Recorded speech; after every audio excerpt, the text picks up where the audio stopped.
Nashukuru Mungu kwa ajili ya nafasi nzuri ambayo ametupatia pamoja kwa ajili ya kuendelea na mkutano revival za wiki hii, na nashukuru Mungu kwa ajili ya Pastor Peter Naisho ambao alisikiza Mungu na akawa na ufahamu na akatupatia theme ambayo ni ya muhimu sana. Na jana kuna mahali tulianzia na nikasema I will build on what we laid foundation on yesterday. Na siku ya leo nataka tuangalie kile ambacho kinaweza kukusaidia kupanuka.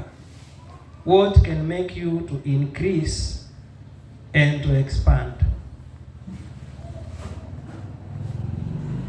Nitataja machache ya yale ambayo nimetaja jana. Tukaona ya kwamba unaweza kuwa unatamani kupanuka ama kuongezeka. So jambo la kwanza kabisa, lazima uwe na tamanio. Kisoma Zaburi ya 37 mstari wa 4, neno la Bwana linasema Bwana atatimiza matamanio ya mioyo yetu. So you must have a desire. Na hii tamanio inatokana na hitaji. Hii tamanio inatokana na nini? Na hitaji. So jambo la pili ambalo tuliona inaweza kuchochea kupanuka ni kutokana na hiyo tamanio. Sasa unaomba kulingana na mapenzi ya Mungu kwa tamanio yako. Na katika maombi yako, kisoma Yakobo 5 mstari wa 17 na wa 18, neno la Mungu linasema Elijah alikuwa mwanadamu mwenye tabia kama sisi. Aliomba kwa bidii kusinyeshe na hakukunyesha. Tukaona maombi ya mwenye haki yanafaa sana akiomba kwa bidii. So katika kuomba lazima uwe na bidii. Na ni lazima uombe kwa imani. Na ni lazima uombe kulingana na mapenzi ya Mungu. Naposoma Yohana wa kwanza sura ya 5 mstari wa 14 na wa 15, neno la Mungu linasema, na huu ndio ujasiri tulio nao kwake, ya kwamba tukiomba neno lolote kulingana na mapenzi yake anatusikia. Na kama twajua ya kwamba atusikia, zile hoja zote tulizoziomba tupaswa kuamini ya kwamba tunazipokea. Watu wengi wanaona kama Mungu anajibu wakati wameona udhihirisho. The moment you have set yourself to pray concerning anything, you should believe that you have received. So you receive before you receive. Wapaswa uelewe ya kwamba Mungu anakupatia tayari kile ambacho shaomba. Na wapaswa ukipokea na uamini ya kwamba uko nacho, ndipo sasa Biblia inasema ya kwamba utakuwa nacho. So in essence ni kwamba you receive before you receive. When you read Mark chapter 11 verse 23 and 24, neno la Mungu linasema, maneno ya Yesu mwenyewe. Mark chapter 11 verse 23 and 24. Because there are so many times wengi wetu tunataka kuombewa. Bwana asifiwe. Amen. Bwana asifiwe. Amen. Pasipo kujua hata huyo ambao unataka akuombee anahitaji maombi yako. Hai. Bwana asifiwe. Amen. Kama Paulo, mtu anayefanya ishara zisizo za kawaida, miujiza isiyo ya kawaida, mtu anafufua watu, anasema muniombee.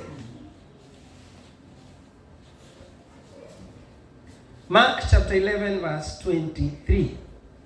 Haya ni maneno ya Yesu. Na haya maneno aliyanena baada ya kuwa amekemea mtini jioni. Wakatoka wakaenda kulala taoni nyingine. Asubuhi wakirudi Yerusalemu pamoja na wanafunzi, mstari wa 20. Mark chapter 11 verse 20, I'll start from 20 to 24. Na asubuhi walipokuwa wakipita, waliuona ule mtini umenyauka toka shinani. Petro akakumbuka habari yake, akawaambia akamwambia, Rabi, tazama mtini ulioulaani umenyauka. Yesu akajibu akamwambia, mwaminini Mungu. Amini nawaambia, yeyote atakayeuambia mlima huu, ng'oka ukatupwe baharini, wala asione shaka moyoni mwake, ila aamini kwamba hayo asemayo yametukia, yatakuwa yake. Amen. 24. Kwa sababu hiyo nawaambia, yoyote muyaombayo mkisali, aminini ya kwamba munayapokea, nayo yatakuwa yenu. So anytime you are praying for anything, you should believe that whatever you are asking God for, using your words, you should believe whatever you have prayed for has actually happened, and that is faith. Kwani imani ni nini? Imani ni kuwa na uhakika wa mambo yanayotarajiwa, ni bayana ya mambo yasiyoonekana. It is by faith. Na ukiwa na imani, unakuwa na uwezo wa kupokea vitu vyako vilivyo katika ulimwengu wa roho, ambavyo unavitarajia, haujaviona, havijadhihirika, lakini unavitamani, unavitarajia. Ukiomba, amini, umeipokea. Bwana asifiwe. So when I was coming, I did not have doubt ya kwamba tutakuwa na hizo pesa ambazo nimeziitisha sasa hivi. Nilizipokea kabla sijaziitisha. Amen. Bwana asifiwe. Amen.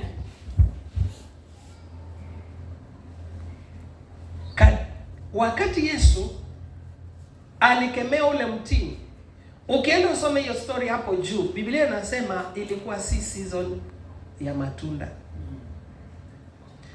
So there are so many times in our prayers we look at the situations and it is like unaangalia hiyo hali vile ilivyo, na vile unavyotaka kuomba unaona kama haitawezekana. Hiyo si imani. Hiyo ni imani ya kidunia hii ambayo inategemea senses. Bwana asifiwe. Amen. So mradi tu katika kuomba kwako hauna shaka, you will receive whatever you are praying for. So nimesema kile ambacho kinaweza kusaidia kuweza kupanuka, jambo la kwanza, kuwa na tamanio ya kupanuka. Pili, omba. Kwa sababu maandiko yanasema ombeni nanyi mtapewa, Matthew 7:7. Ombeni nanyi mtapewa. Tafuteni nanyi mtapata. Bisheni nanyi mtafunguliwa. So don't forget that the things that you are desiring of your Father is a good Father. Mungu anajilinganisha na wababa wa dunia hii, na anasema ikiwa nyinyi mlio waovu mnajua kuwapa watoto wenu vipawa vilivyo vizuri, je, Baba aliye mbinguni atatupatia even better things. Bwana asifiwe. Amen. Bwana asifiwe. Amen. Sema kile chochote ninachokihitaji ni cha Baba yangu, na Baba yangu ni mzuri. Hebu angalia, kama Biblia inasema ulimwengu na vyote viijazavyo ni mali ya Bwana, dunia na wote wakao ndani yake. Kama unataka kuolewa na mume mzuri kulingana vile unavyotaka, wanaume wote ni wanani? Ni wa Mungu. Siku moja kuna kijana mmoja alikuwa ameenda kwa mchungaji wake, akamwambia, pastor, mimi nataka kuoa. So pastor akamuuliza, ungependa mwanamke wa namna gani, anafanana vipi, mchore na rangi yake vile ungependa. Na tukishaomba saa hii, enda hiyo picha yako vile umechora tu, iweke tu na uanze kushukuru Mungu. Akasema rangi ile alikuwa anataka, amini usiamini, alipata exactly mpaka ile height alikuwa amesema, mpaka ile kala. Na ndio unaona maandiko yanasema ni ujinga, imani ni ujinga kwa wanaopotea. Faith. So as you pray, believe God that is going to give you exactly what you have prayed for. Bwana asifiwe. Amen. Bwana asifiwe. Amen. So jambo nyingine ambalo linaweza kukusaidia kuweza kupanuka ni lazima uchukue hatua ya imani. Lazima uchukue hatua ya imani kulingana na vile ambavyo unataka, kulingana na vile ambavyo unaamini. Lazima uchukue hatua ya imani kulingana na vile unavyotaka, kulingana na vile ambavyo unaamini, alafu unaomba kulingana na hivyo. Wacha niweke hivi.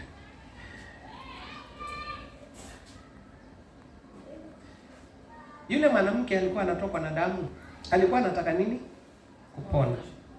So alichukua hatua kuenda kwa Yesu. Na hatua ya kwanza alichukua ni kuongea kile ambacho alikuwa anaamini na kile alikuwa anataka. Kama naweza kwenda kushika vazi la Yesu, nitapona huu msiba. Akachukua tu, akaenda akashika na akapona. So now we are talking about expansion. Jana kuna maneno pastor aliyasema, in conclusion pale tu nikimaliza, nimeasikiza tu kabla sijakuja. Na alisema kama umekuwa na nyumba moja, kama mimi niko na nyumba ya kupangisha, akatangaza katika kupanuka unahitajika uwe na nyingine, na mimi nikaipokea. Amen. Na kulingana na hayo, mimi nilisema mwaka huu kuanzia Januari, I am saving towards that. Amen. Ile ambayo iko naiboresha, kwa maana ikiwa bora itaongeza thamani. Jambo la kama unakumbuka jana tulisema kabla haujapanuka ni lazima udhibitike. Kama ilikuwa ni single room, kuna mahali nimevuta iwe double room. Kwa hivyo natarajia kitambo ifike sometimes mid year ya kwamba italeta mapato mara ngapi? Mara mbili. Na katika kujipanga nikaenda kwa benki. Hiyo kidogo ambayo inatoka hapo si ati naimumunya yote. Mwambie mtu acha kumumunya kila kitu. Hebu muulize, kwani wewe ni mchwa? Yaani si hata unaziku. So nimeenda kwa benki na si lazima ati, kwani hata si unaweza kusave kwa simu. Unaweza kuweka saving kwa simu. Lakini ya simu iko save sana. Unaweza hivi. So nimeweka mikakati, nikaenda kwa benki, nikawapatia instructions. Between mwezi huu na mwezi huu, ikiingia kwa saving, mnatoa, mnaweka kwa ile akaunti nyingine ambao siwezi itoa. Mpaka nikawaambia watakuwa wanatoa siku gani na gani. Sasa hiyo ikiingia hapo, unajua siwezi toa. And mwisho kitambo ifika katikati ya mwaka, by God's grace nitakuwa tayari hiyo nyingine nimekamilisha, nimeweka roof, na ninawaambia naomba niwasaidie, nani anahitaji kuingia. So wale wako pale, wengine wameanza kuibu hata kabla haijakamilika. Amina. Hebu mwambie mtu kuwa na mpango. Kuwa na mpango. Usijikalie tu. Usijikalie tu. Ni kweli tunasema tunataka kupanuka, lakini kile kidogo uko nacho unakitumia vipi? So lazima uwe na mpango. Lazima uweke mikakati. Na hiyo mikakati ambayo unaweka ni lazima iwe ni mikakati ambayo umeiweka sawa. Kwa mfano tuseme pasa hapa, unasema sasa unaweka mipango kwa ajili ya kanisa. Waambie kanisa, Bwana asifiwe, nataka tununue ndege. Is that realistic? Tunaweza nunua ndege? Kwa imani tunaweza. Lakini kulingana na uwezo wetu, hata kama tukajikamua vipi, tunaweza nunua saa hii? Si kuna mambo mengi kabla hujanunua hiyo ndege. So mipango yako, malengo yako ni lazima yaweze kuwekwa vizuri. Your goals lazima ziwekwe vizuri. They should be realistic. Yaani ni malengo ambayo yanaweza fikiwa. Ambayo ni malengo ambayo yako na muda. Kipindi fulani unasema this is what we'll have achieved by this time. Malengo ambayo yanawezekana. Na ndio naona Habakkuk anasema, Habakkuk 2, andika njozi yako. Put it in writing. Na hiyo ndio kitu mara nyingi kinatushinda watu tuliookoka. Ni kweli tunaomba, lakini unaombea nini hasa? Andika maono yako na yaweke wazi, ili kila ambaye anayasoma akimbie nayo kama maji. Kwa maana hata kama itakawia, itakuja kutimia kwa wakati wake, because it has an appointed time. Bwana asifiwe. Amen. Bwana asifiwe. Amen. So weka nini? Mikakati. Weka mipango. Jambo nyingine ambalo linaweza kukusaidia kuweza kupanuka na kuongezeka ni kujitenga. Kujitenga kabisa. Nani hataki vitu vizuri? Nani hataki kula vizuri? Lakini sasa kama uko na lengo fulani ya kuachieve kitu fulani, then you will say towards that.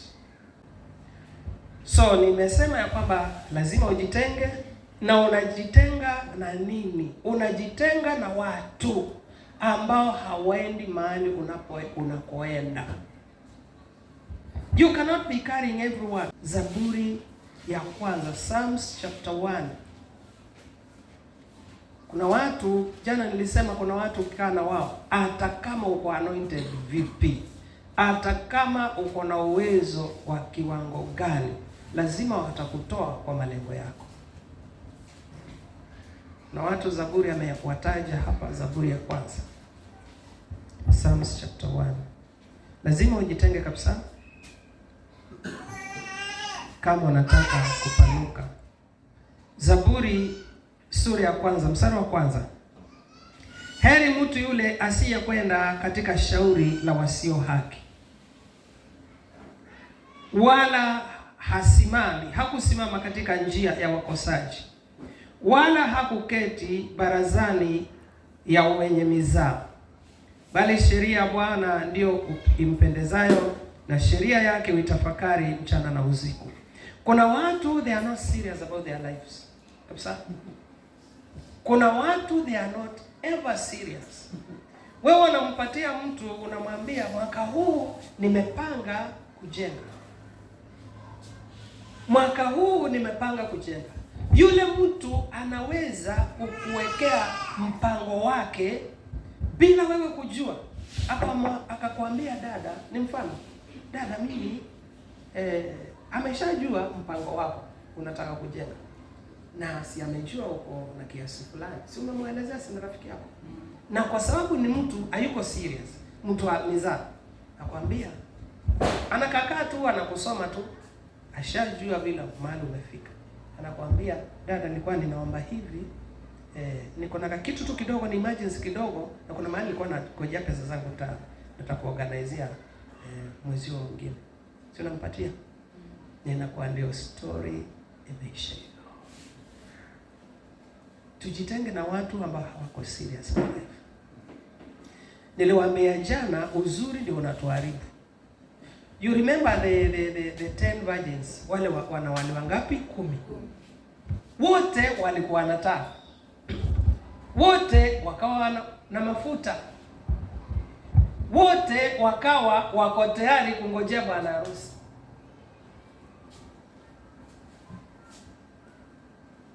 Lakini masaa yale ambayo yalikuwa yanahitajika waamke, tayari wale 5 wajinga walikuwa washatumia mafuta yao.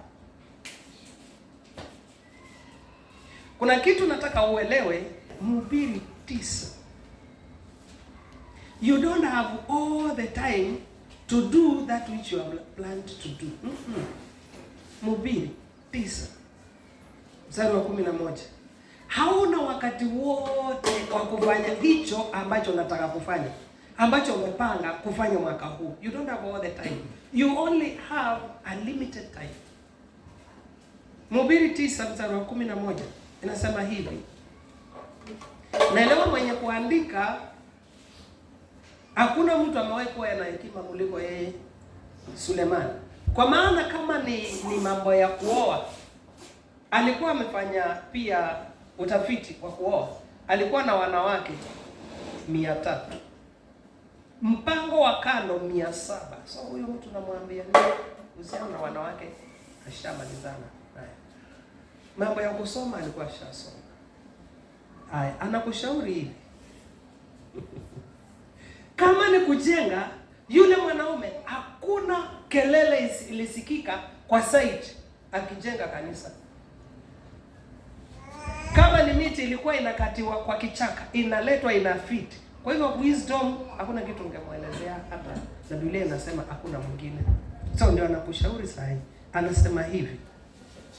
Ndio mwandishi wa hiki kitabu. Mhubiri 9:11 anasema hivi. Nikarudi akiwa na research zake. Nikarudi na nikaona chini ya jua ya kwamba si wenye mbio washindanao katika michezo,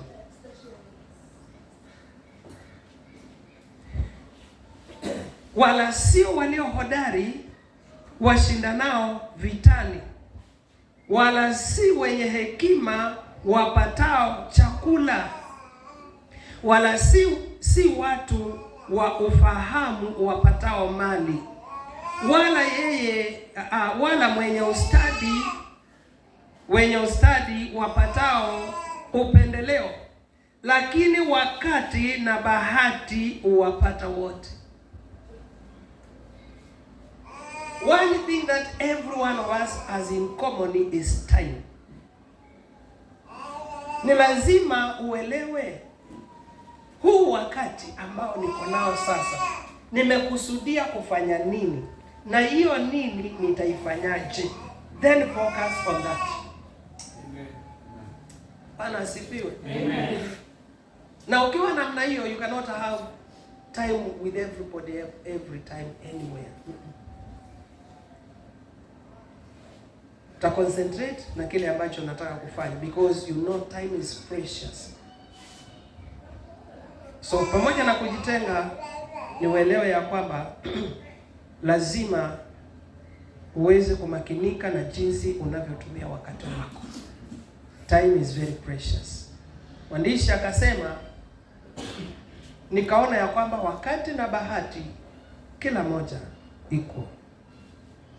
Kwa nini watu wengine wanakuwa maskini na wengine wanakuwa matajiri? Tajiri yako na 24 hours na wewe uko na 16 ama 11. Sisemi wewe, nasema yule mtu mwingine pale.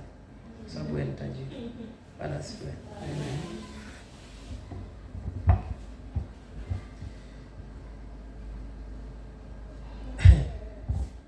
Jambo nyingine ni kwamba kataa kuwa wa kawaida. Kataa kuwa mtu wa kawaida. Kataa kabisa. Kataa kuwa mtu wa kawaida. Kataa kabisa. Kwa sababu mtu wa kawaida anafanya mambo tu ya kawaida na si rahisi kupanuka. Ukiangalia wale watu wanaopanuka katika biashara ama katika kilimo. Jana nikawa tulipopitia hapa, nikaona watu, elewa, hizi ni mbuzi kama 100 ni za mtu mmoja, anaingiza kwa kichinjio. Hii iko hapa, siongee kichinjio, iko mbali, ya mtu mmoja, mbuzi 100. How much money is that? Msenge moja ni pesa ngapi? Haya, tuseme kama ni 1000 ngapi? 5. Tuseme tu 5 tu, hata tusimpatie nyingi. 5 mara 100 is a million. Ama ngoja, ni hivyo ama ni 50,000? Yaani hivyo tu, na mtu anakufungia tu kashuka tu hapo, unaona hata lakini anajua kile anafanya. Kesho utaona ako na hardware. Kwa sababu gani? Aangalii vile utakavyosema. Wamelala tu pale nje. Lakini kesho utashangaa.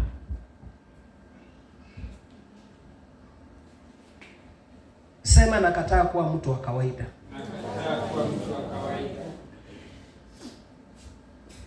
Kataa kuwa mtu wa kawaida. Kataa kabisa. Wacha kulialia. Unajua mara nyingi watu wanalialia mara Kasongo mara nini. Sasa Kasongo na yeye anaendesha biashara zake. Sasa anakuhusu vipi? Nilishangaa, unajua kuna vitu zinaweza kuingia mtu kwa akili mpaka wakati nafikiri late last year nilikuwa niko na watoto wawili wana graduate kutoka university. So ikawa kumbe kuna mtu mmoja si mjui, lakini kumbe wakati tunatoka huko ameniona ni kama huyu baba nilimuona kule.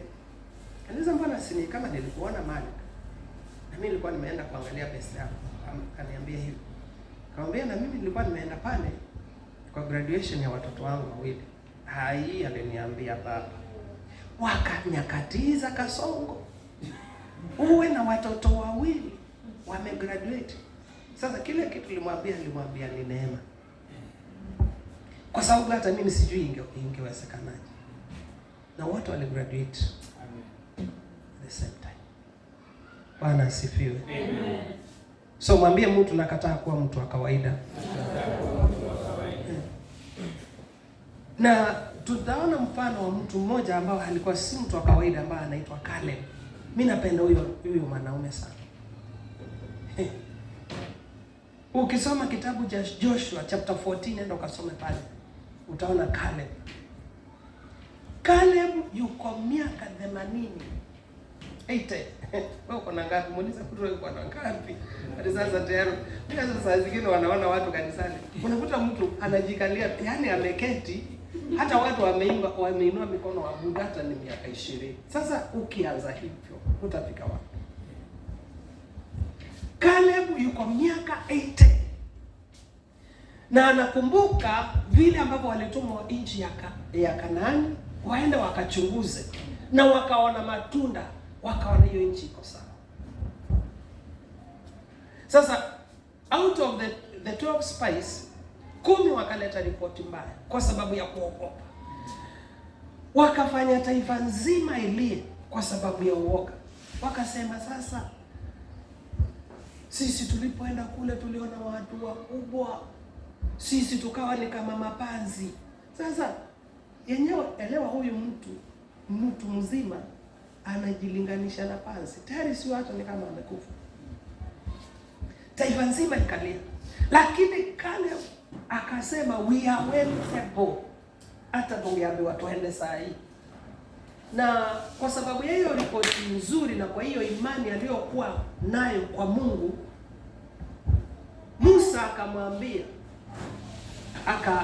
akamwahidi nchi ya mlima Hebron. So sijajua what transpired in between because the Bible is not clear.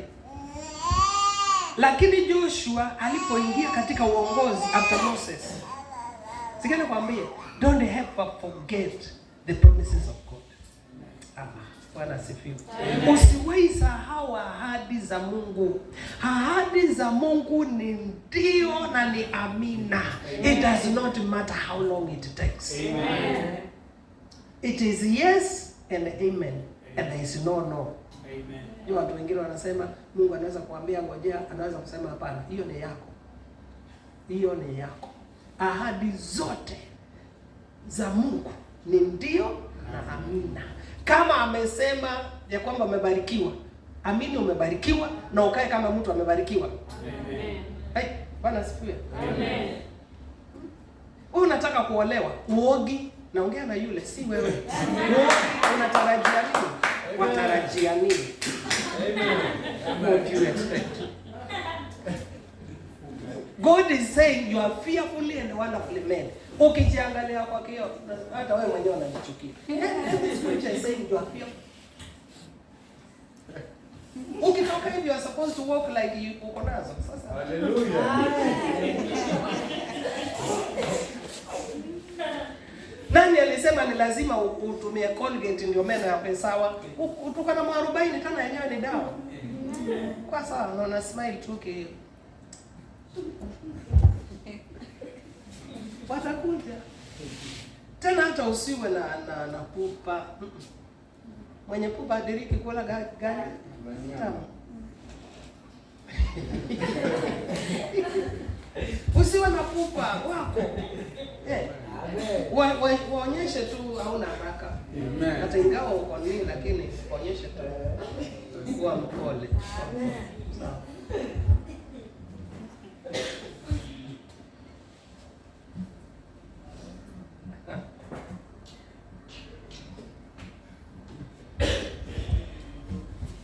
Bwana asifiwe. Amen. Mimi wakati nilipokuwa ninataka kuoa, nilimwambia Mungu, mimi sitaki msichana atakayenisumbua. Nataka mtu atakayenipenda. Hata sasa kabla sijaingia hapa amenipigia simu. Kabla sijaingia hapa wakati nimeingia kwa ofisi, alikuwa amenipigia. Yes. Kamwambia ndio naingia kuhubiri. Sema tumaliza kuhubiri tuongee.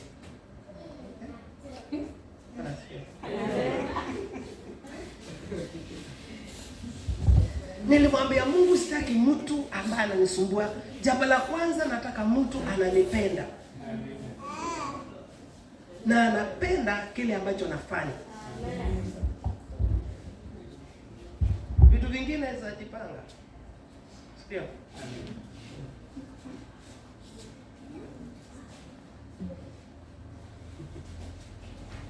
Bwana asifiwe. Amen. Caleb ako miaka 80. Na anaenda kwa Joshua, anamwambia Joshua, I am now 80 years. Bwana asifiwe. Amen. Anamwambia sasa mimi niko miaka 80 na ninajisikia kama nilivyokuwa 40 years. Amen. Uzee uko kwa akili.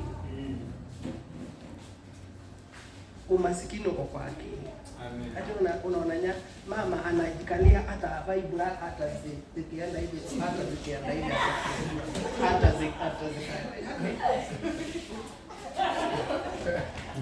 ndio unaona anaenda kwa duka hivi. Si wewe na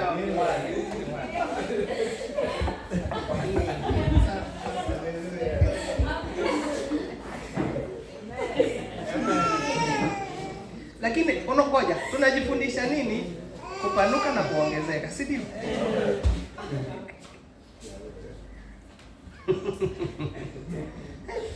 Kama design nyingine mimi wasipendi kabisa. Hata kama unaipenda. Unaona hii ya madera? Dera ni nzuri lakini mimi wanaichukia. Sasa unaona watu kabisa na kuambia ukweli. Amina. Mpaka hata unaona hata praise and worship. Na unaona through mpaka kule. Amina.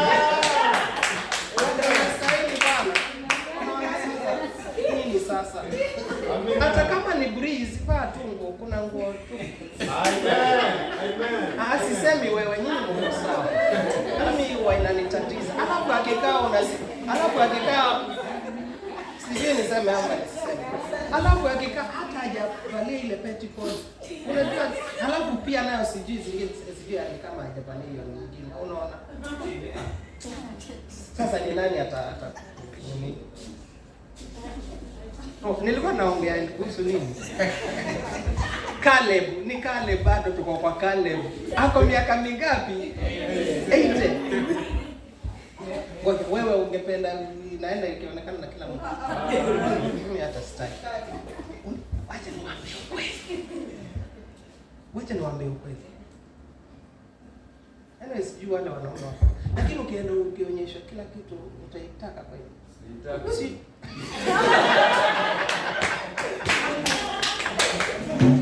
wani wacheza vyombo hapa.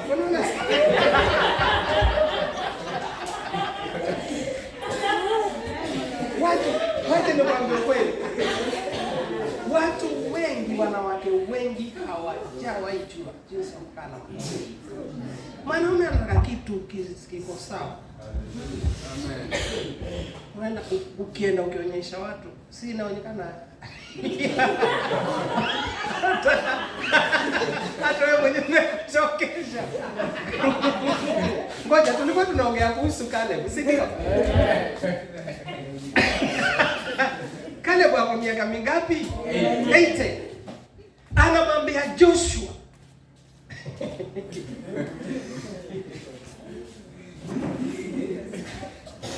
mimi niko na miaka 80. Na unakumbuka vile ambavyo mtumishi wa Mungu Musa alisema kuhusiana na mlima. I am now feeling like the way I was feeling when I was 40 years. Akamwambia sasa ninataka mlima na mimi mwenyewe ndio I will go and conquer it. Amen. At 80. And when you read the scriptures, Caleb alienda na Biblia, the Bible is recording hata wale wana wa Anaki wale kwa kule wale wajitu, and he went and dealt with those without msaada wa mtu. It is in the mind. Bwana asifiwe. Amen. Wengi wetu tunakosa kufanikiwa, tunakosa kuongezeka, tunakosa kuconquer new territories because of fear.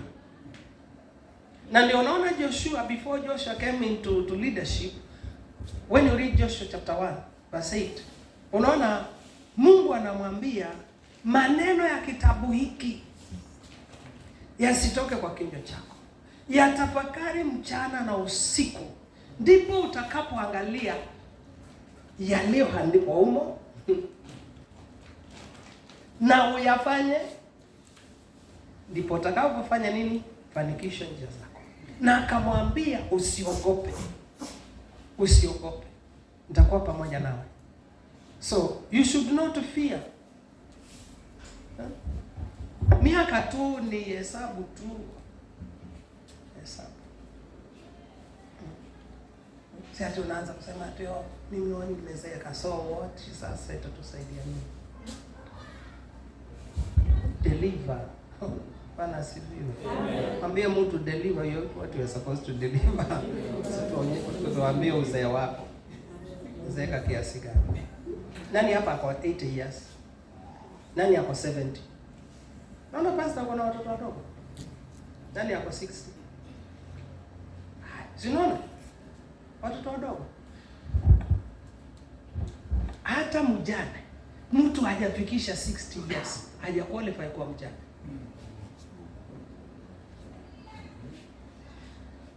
Unajua watu okay, nyinyi najua mnajua maandiko. Wakati Nuhu Mungu akalikasirika na wanadamu, alisema sasa miaka ya mwanadamu ni 120.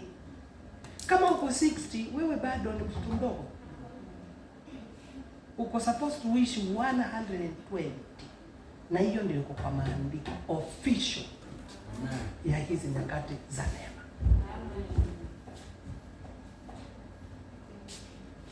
So sasa waanza kuchoka tayari. Waanza kuchoka tayari. Nani atachukua hii vipingo? Nani atakuwa na ile supermarket ambayo bado haijajengwa? Nani anaendesha hiyo gari bado ambayo haijatengenezwa? Bado iko kwa showroom, zingine ziko kwa showroom. Kama yangu bado haijatoka showroom. Na wajeileta kutoka Germany. Sababu nataka mashine kama mashine. Si ati unaingia gari hivi. Ati hivi. Sitaki hiyo. Ngoja nikuulize. Nataka gari ambao unaingia. Amen. Hiyo ndio nataka. Amen. So ninasubiri hata sina shida. Alafu yangu itakuwa na driver yake. Ni kuingia hapo nyuma, Ray Brado usaka tumetoka kuhubiri. Tulikuwa nataka twende wapi? Nikishamwambia Ray Brado ikifika tu ya baba tunafika. Amen. unaona nini? Pastor Jana alituuliza unaona nini? What you see is what you receive. Ai, Bwana asifiwe. Usiogope kabisa. Usiogope. So, nimesema kataa kuwa mtu wa kawaida. Kataa kuwa katikati ya umati. Kataa umati kabisa. Kataa umati. Be outstanding. Kataa umati. Because wewe si kila mtu. You are unique. You are special. Your case is different. Amen. Bwana asifiwe. So be outstanding like Caleb. Always remember God's promises. Always remember God's promises, either through the word of God, the way it is, or through the word of the servant of God, or through a rhema word. Kuna wakati mwingine Mungu anaweza kukuongelesha kabisa with clarity. Usiwahi achilia, usiwahi sahau. Kama mimi kila kitu kinanisukuma katika huduma, Mungu aliniambia enda ukasaidie watu wangu. Hiyo neno peke yake. Enda ukasaidie watu wangu. Kumaanisha I am not supposed to beg. Hata nikaenda mahali popote na niwe sina jinsi ambayo nitarudi, najua God whichever way will see me. Hiyo tu. Bwana asifiwe. Amen. Na sasa nitafikia neema saa ngapi? Na nilikuwa nimeahidi tutaongea kuhusu neema. Lakini wacha nitaje mambo machache. So si tumesema wacha kulialia wakati wengine wanalia, si ndio?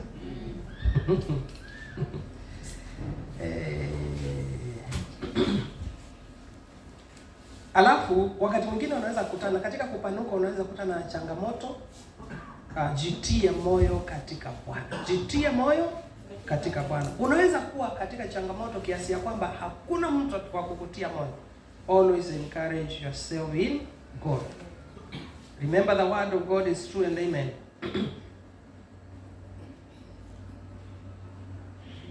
Now, changamoto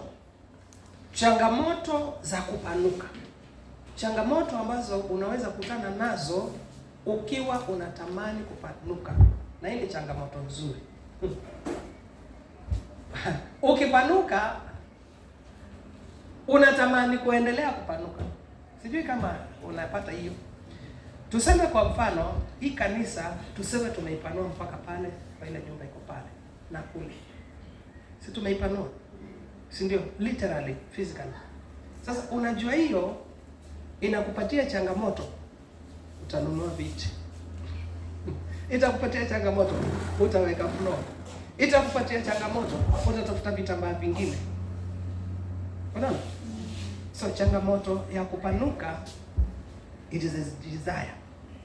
Inazalisha tamanio ya kuongezeka. Hivyo tuseme umekuwa na duka imejaa, umekuwa na hiyo eneo umewatosheleza, you feel a desire ufungue duka nyingine.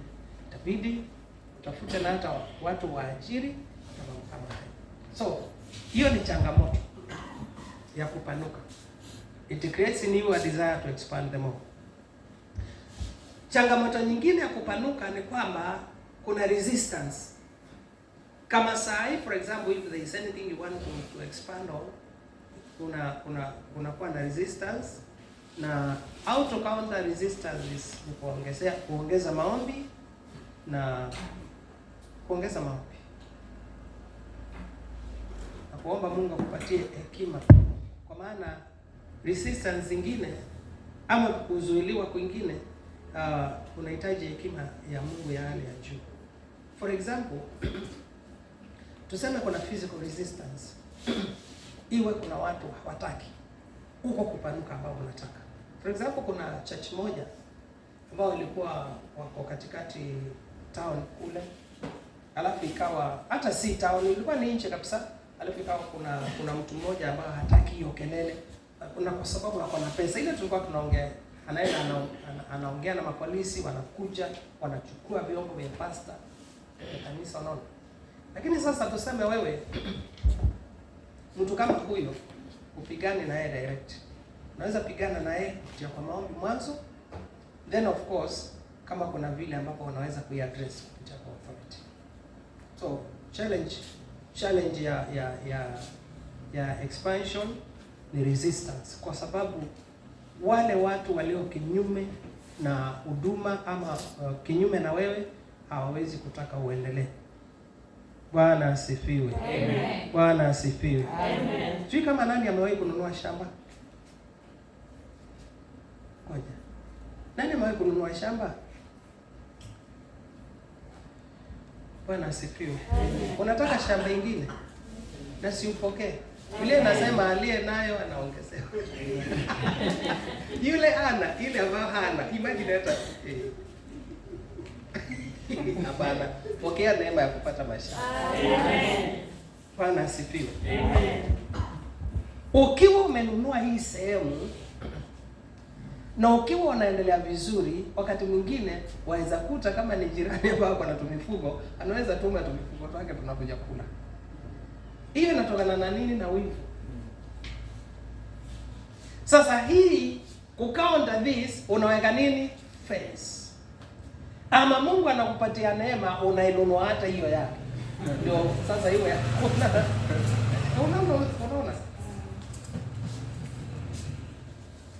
Kwa hivyo kuna uwezekano wa kuwa na maadui. There is a possibility of having enemies. More enemies. Wafikiri ni kila mtu ana kuna wakati mmoja nilikuwa nimeweka duka, nataka nimalizie hapo. Na nilishangaa. Kumbe kuna watu ambao wana act si ku act kichawi, ni uchawi kabisa. Na wachawi wako na tabia moja, sijui wa huku na wa kule mbali. It is either awe na item yako ama wewe na item yake. So unakuta saa yote ni change, na hata hakuna change anataka. Atachukua hizo pesa umempatia, anapeleka kule kwa wangwani. Wakuroge.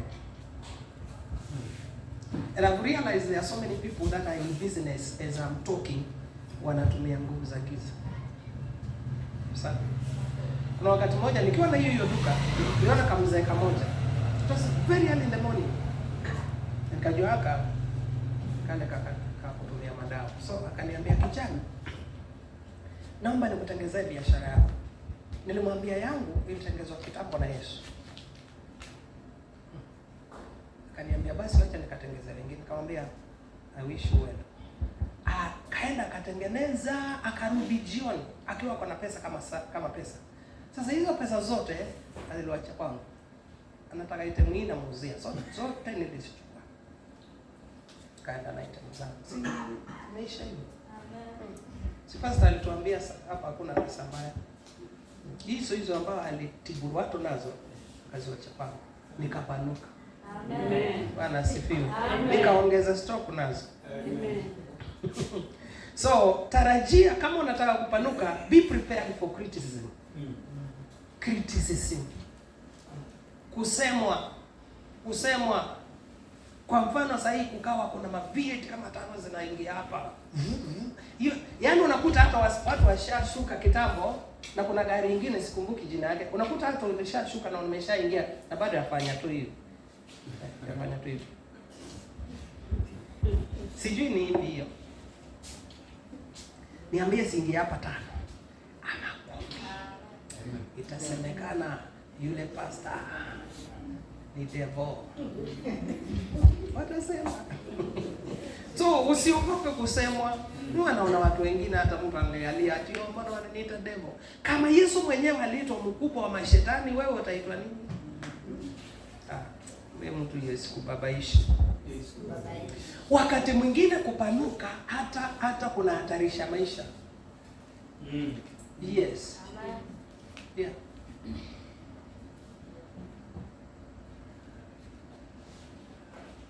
Hakuna hata huduma unahatarisha maisha.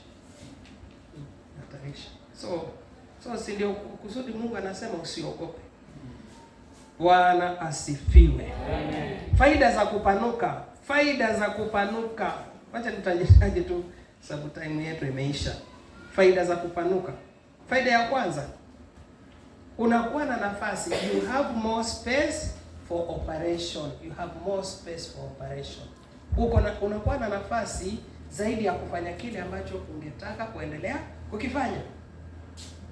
Nafasi. Amen. Kama ni watoto wa Sunday school wako na mahali pake. Kama ni mahali pa wageni wakija wanakula pale. Ama watumishi. Ukiangalia kanisa ile ilikuwa inaitwa hekalu. Unaona kuna mahali pa kuoga, mahali pa wageni, mahali ministers wale wako kwa zamu hawakai kwao, wanakaa mpaka zamu isha holia. Kuna stores zilikuwa kwa hekalu, watu wakija na ndio kumbe mkaelewa. Kuna pastor moja rafiki yetu. Wakati mmoja alikuwa na open air. Na alituambia kuna mapepo kumbe kuna mapepo hata za madharau. Yaani kuna pepo ukiwa na gari hata sasa kuogopa. Wacha niambie wale. Nasema hivi kuna mapepo ukiwa na gari sitakuogopa. Kuna mapepo ziko na pesa zikukaribia.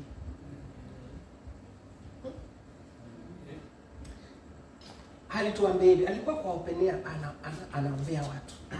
So kama msichana kamoja kakawa kameanguka na kana manifest mapepo. So kakiwa pale chini si watu wanatoa pepo. Toka kwa jina la Yesu, toka kwa jina la Yesu. Akasikia tu the leading of the spirit. Atoe pesa, atumane kaletewe maziwa. Unaona sasa? Akasema ndio mkamlete maziwa. Akasema na mkate. Imagine sasa watu wakaacha kukemea pepo. Na ikawa kamekombolewa hivi sasa wanaelewa nini? Ilikuwa nini? Ni njaa. Wanaweka mtu chini wanamfinyilia, kumbe ni njaa inamsumbua. Na ikawa kesi, yani wakamaliza tu deliverance.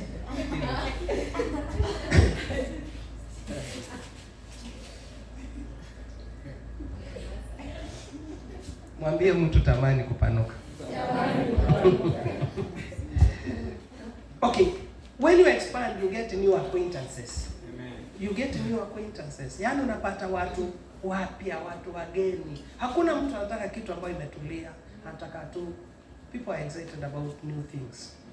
Hata pakaja kanisa hapo wanaabudu vitu vingine muelewi. Utashangaa wengine hata wanatoka hapo wanaenda kwa hiyo kanisa. That is the truth. New acquaintances. You get new acquaintances. You have more capacity for increase. Unakuwa na nafasi zaidi ya kuweza kuongezeka. You attract more business. You attract more business. Remember, kitu ambacho kinatukosea another thing in the kingdom ni kwamba we are doing it casually. This is business basi. Bwana asifiwe. Ukumbuki Yesu akisema, did you not know that I'm supposed to be about my father's business? This is business. We have to be serious with the business. Niambie unahubiria kama mtu kamoja for 20 years. Yaani wangojea tu ile siku katazaa ndio utakuwa umeongeza washirika. What is that now? Muuliza mtu what is that now?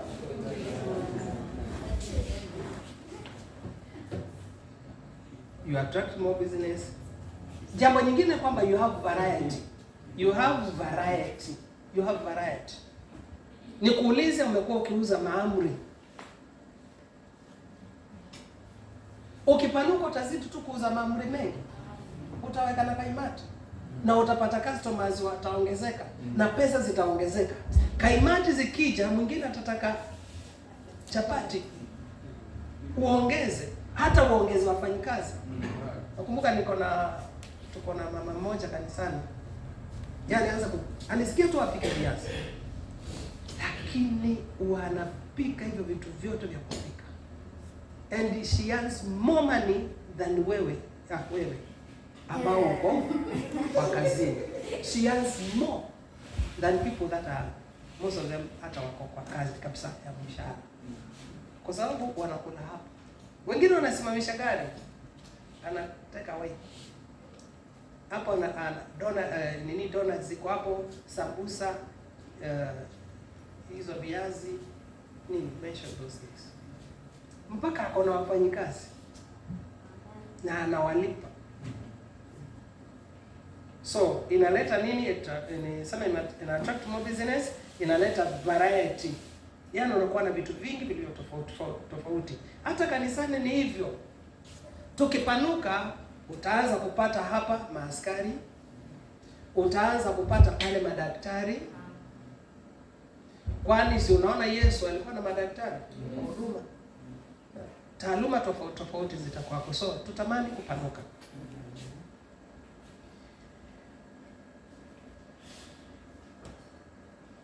So wacha ni malize hivi kwa sababu masaa yetu ni haya. Mwambie mtu usiogope. Mwambie mtu usiogope. Haya mambo hayawezekani kwa nguvu za kawaida, ni kwa uweza wa Roho Mtakatifu. Simama kwa miguu yako. Simama.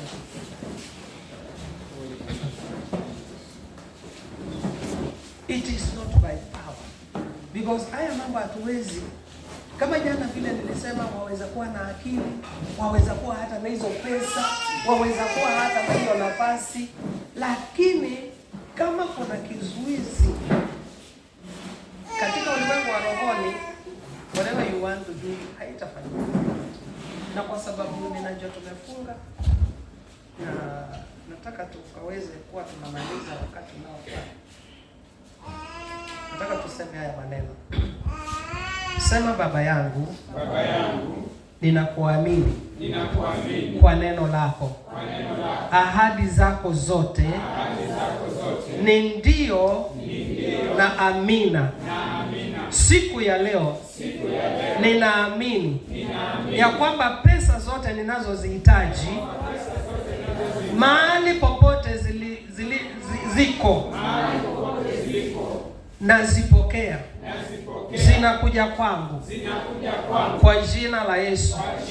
Watu wowote ninaowahitaji kushirikiana na wao katika biashara, kihuduma, katika maisha yangu, ninakutana nao sasa kwa jina la Yesu. Malaika ambao ni watumishi kwa ajili yangu, niliyerithi wokovu, wananitumikia kuanzia sasa. Nataka tukisema haya maneno, you just pray in tongues. Tu mikono yako. Neno la Mungu katika Waebrania sura ya 1 mstari wa 7 na wa 14 inasema, malaika na watumishi kwa ajili yetu sisi. Angels are supposed to minister to you. Angels. As we are talking now, wale waliotoa hizi pesa kwa ajili ya hii, you are recovering this money. You are recovering. Sema, Baba yangu, umesema malaika ni watumishi kwa ajili yangu, niliyerithi wokovu. Ninaomba sasa malaika wanitumikie kuanzia sasa. Malaika wa fedha, malaika wa kuongoza, malaika wa kuelekeza, malaika wa kutetea, malaika wa kulinda, malaika sasa. As I will be praying in tongues, ninapokuwa nikiomba kwa ndimi, naomba malaika, kwa maana ninajua mnaelewa. Wacha huduma ya malaika iwe dhahiri kwangu mimi. Huduma ya Roho Mtakatifu iwe dhahiri. Fungua kinywa chako. Labazosi kataliaba ramasheketatalabozaya randekezoniabosahande he raporekelaba.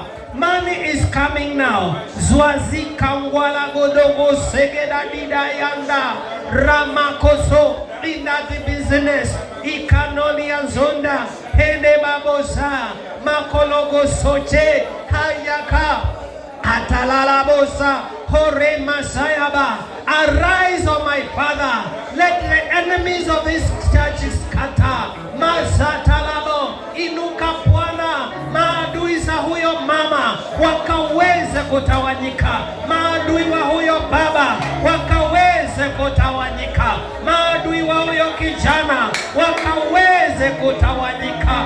Bwana, moto wako ukawake ndani ya kila mmoja. Tunapoenda manyumbani moto, njiani moto, kapareseka foramashokia mayando kolozia baha parama papaza, upepo ukavume, kile ambacho si cha Mungu kikaweze kutawanyika, kikaweze kupeperushwa. Bwana, tikisa mbingu mara tena, pesa tunazozihitaji zikaweze kuja sasa kwa mifuko yetu, kwa akaunti zetu. Shakatamulia kantelebo ramashatalaba, achilia mawazo mapya Bwana, achilia mawazo mapya, achilia ideas za biashara, achilia ideas za biashara, achilia ideas za kupanuka. Bwana, tupatie maono, tupatie mawazo. Barega shatalabaha, tunapokea mashamba, tunapokea mashamba, tunapokea manyumba, tunapokea title deeds, ribroko shela malaboza, tunapokea magari, tunapokea na pikipiki, tunapokea afya. Ni kwa maana Bwana unataka tuwe na afya.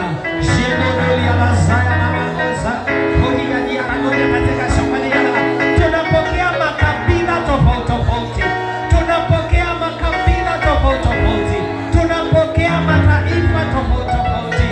Rekashoki mamasu insanti tolika rama shelga gazekrenta, wafanyi biashara wanakuja, mapolisi wanakuja, maaskari wanakuja, wafanyi biashara wakubwa wanakuja, labazaya mamakosa, wasimamizi wa shule wa mashule wanakuja, wasimamizi wa institutions wanakuja, wasimamizi wa makampuni wanakuja, na tunawapokea, tunawapokea, tunawapokea. Lako zebodia Rika shobrono mazayaba, Rika sayaba babozaya. Pokea upako wa kuvunja nira mahali popote utakapokanyaga, kama vile Joshua aliambiwa na Bwana, mahali popote miguu yako itakapokanyaga. Jiona makote ngomoni nani tarara zoaji guara girantiria mazayaba shekeria mazayaba bako. Be revived, be revived, be revived once more. Zaria la kayaba shekala la mazayaba. Inua mikono yako. I want us to tap this grace, grace, grace, grace, grace. Zerubabeli akaambiwa, oh, razekeli ya muzaba. Zerubabeli alipotumwa na assignment ya Mungu, akawa anasema, wewe ni nani mlima? There are people that have been having mountains in their lives. Kuna watu wamekuwa na milima katika ndoa zao, wengine wamekuwa na milima katika ujana wao. Wewe ni nani mlima? Ziaga tarababoza. Burande gojila boza ya mayante. Oh, shalalala boza. Pokea neema ya kuomba. Pokea neema ya kuomba. Pokea neema ya kuomba. Pokea kibali kutoka kwa Bwana. Zialala ziala boza. Pokea neema ya pesa. Ninaona watu ambao kuanzia sasa, kuanzia dakika hii, between now and tomorrow, there are some who will have M-Pesa reading in their phones now, in the name of Jesus. Their accounts will be having money. Riporoga zaya mabosha. Rakaseke talabo. I speak speed. I speak speed. Speed, speed, speed. In the name of Jesus. I declare speed. I declare speed. Hakuna kukoke kamando silonda zika. By the power of the Holy Spirit of God. By the anointing of God. In the name that is above every other name. I declare this is a generation that knows no limitation. Hautazuiliwa. Hautazuiliwa. You will not know limitation. Hautazuiliwa. Hautazuiliwa na anga. Natangaza anga iko wazi. Hautazuiliwa na hali ya anga pia. Weather will not challenge you. Oh,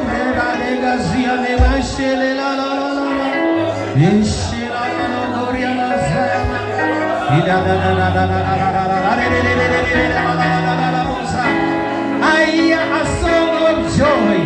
I hear a song, a new song, a new song, a new song.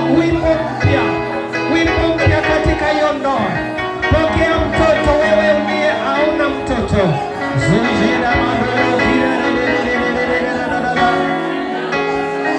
Ishara na miujiza na maajabu zinatendeka sasa.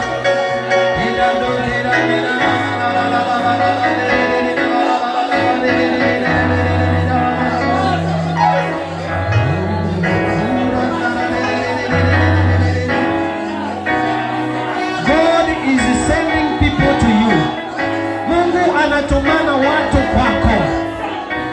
Mungu anatuma watu wanaofaa kwako. Jina mandugudulisi ya madani ndani ya zina yako. Jina molobu sabili mugata.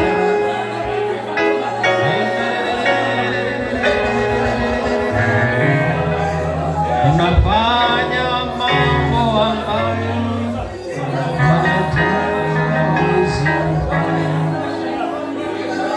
la la la la la la.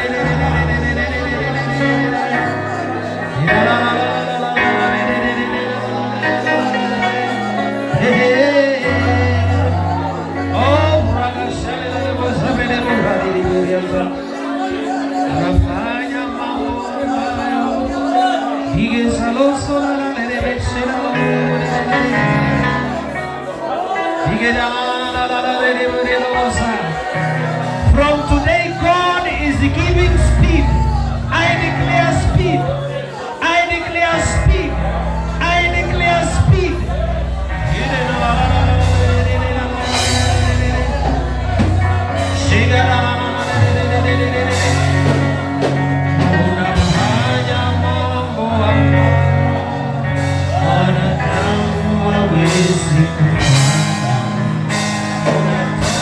Para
Jesus.